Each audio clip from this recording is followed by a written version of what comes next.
très frappé de l'ambiance que moi je retrouve dans cette assemblée depuis que j'y suis revenu par rapport à la période où j'y étais il y a 40 ans. Hein, donc, très frappé et très inquiet pour tout vous dire. Hein.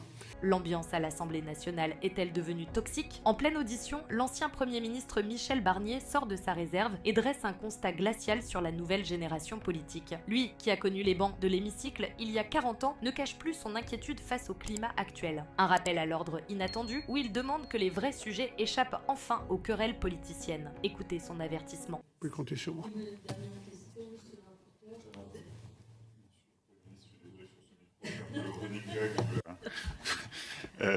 Très rapidement, parce qu'on va devoir vous libérer, je pense, trois petites choses. Donc, on a eu un débat assez intéressant sur la place de la psychanalyse, qui est sujette à beaucoup de discussions, vous le savez très bien, sur la question de l'opposabilité des recommandations de bonne pratique de la Haute Autorité de Santé.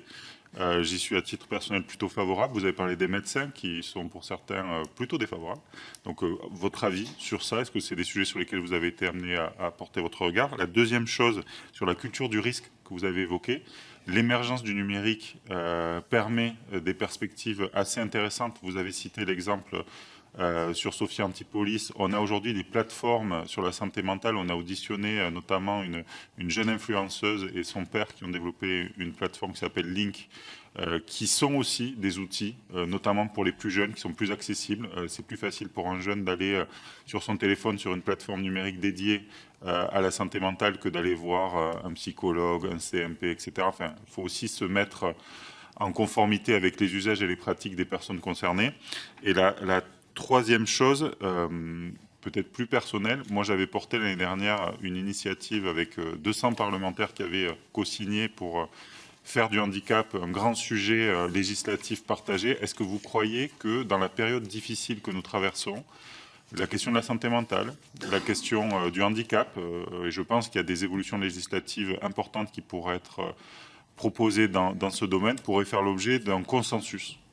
Parce que c'est des sujets qui, je pense, et on l'a vu dans le cadre de cette audition, qui s'est passée de façon très cordiale et avec des objectifs partagés d'être utiles à notre pays. Est-ce que vous pensez que ces sujets-là doivent être aussi des outils de recréation du consensus et d'intérêt général dans la situation politique que nous traversons? Voilà, Monsieur le Premier ministre. En tout cas, merci beaucoup de votre invitation, Madame la Présidente, Monsieur le rapporteur, et merci à vos collègues qui ont pu se libérer. Et encore une fois, au-delà d'une audition formelle, je reste disponible. Et moi, j'ai dit au Premier ministre et aux différents ministres que je ne lâcherai pas ce sujet. Hein. Donc avec vous, et peut-être grâce à vos propositions, on va pouvoir... j'ai pas d'opinion sur la question de l'opposabilité. Je n'ai pas été confronté à cette question. Et ce qui est très bien, c'est quand on a été Premier ministre, qu'on ne sait pas tout. Hein, donc je pense fondamentalement que la question de la gestion de ces risques et de ces maladies peut être plus facile grâce au numérique et à l'intelligence artificielle, je pense ça. D'ailleurs, la plateforme dont je vous parlais, c'est une plateforme numérique qui permet à des jeunes, en évitant peut-être même le déplacement, ou je pense ça. Hein.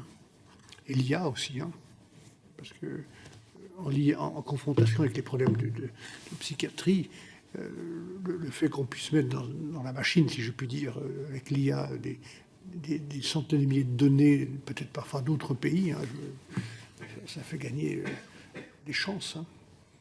J'étais très frappé l'autre jour, ça n'a rien à voir avec la psychiatrie ni les maladies mentales, mais j'ai visité l'Institut Curie qui est dans ma circonscription aussi. Hein. Donc l'hôpital Curie, j'ai vu une jeune femme qui travaille qui a 35 ans, qui travaille sur les cancers d'origine inconnue. Hein. Elle avait reçu un jeune de 32 ans qui était, après un PET scan, complètement... son corps était plein de taches noires. Et ils ne savaient pas d'où ça venait. Donc c'est grâce à l'IA qu'ils ont découvert. Alors, il est mort depuis, mais il a eu 1 an et demi, 2 ans de survie supplémentaire. Hein. Parce qu'ils ont, grâce à l'IA, pu découvrir, avec des centaines de milliers de données qui sont agrégées dans la machine, si je puis dire, dans le monde, ils ont pu découvrir d'où venait ce cancer, se généraliser. Donc, je suis sûr que la confrontation de toutes ces données, ben, après ça pose la question des données, de leur confidentialité, etc. Mais donc et ben, ma réponse, monsieur le rapporteur, à votre dernière, c'est pas une question d'ailleurs, c'est un appel, hein, et clairement oui. Hein. Clairement oui. Je suis très frappé de l'ambiance que moi je retrouve dans cette assemblée depuis que j'y suis revenu par rapport à la période où j'y étais il y a 40 ans. Hein, donc, très frappé et très inquiet pour tout vous dire. Hein. Et donc si on a des sujets d'intelligence nationale, c'en est un. Hein. L'intelligence, c'est pas qu'on est plus intelligent que les autres, c'est on respecte l'intelligence des autres précisément. Et donc là, au moins un sujet comme ça doit échapper aux querelles. Hein. Après, on peut toujours se battre sur on diminue les crédits, on maintient les crédits. J'ai connu ça, moi ici j'ai connu des gouvernants de toute sensibilité. J'étais en opposition à la majorité, mais ce sujet-là, c'est pas toujours une question de crédit. Hein. Il faut que ça échappe, il faut que ça soit un sujet d'intelligence nationale, hein. Et d'abord d'intelligence parlementaire. Vous pouvez compter sur moi là-dessus aussi.